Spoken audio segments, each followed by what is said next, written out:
বাজার থেকে পালং শাক আর ধনেপাতা নিয়ে এসেছিল, তো ওই গোড়াগুলো আমি রেখে দিয়েছি।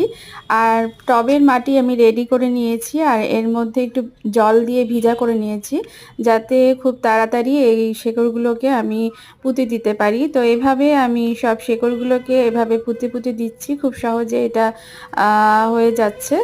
আর এভাবে যতগুলো গোড়া আছে, ধনেপাতার গোড়া নিয়েছি, পালং শাকের গোড়া নিয়েছি, তো দুটো টবের মধ্যে আমি আলাদা আলাদা করে এগুলো পুঁতে দিচ্ছি। কিছুদিনের মধ্যেই এগুলো থেকে পাতা বেরোবে। যেহেতু এর মধ্যে এখন গাছের মতো রেডি হয়ে গেছে, আর এই যে শেকড়টা থাকার জন্য খুব তাড়াতাড়ি এগুলো পাতা বেরিয়ে যাবে। যেহেতু আমি বীজটা অনেক দেরিতে করেছি, তো আমার ধনেপাতা হতে অনেক দেরি আছে, তো এইখান থেকে আমি কিছুটা ধনেপাতা পেয়ে যাব। তো এভাবেই আমি রেডি করে নিলাম। কিছুদিন পরে তোমাদেরকে এটা দেখ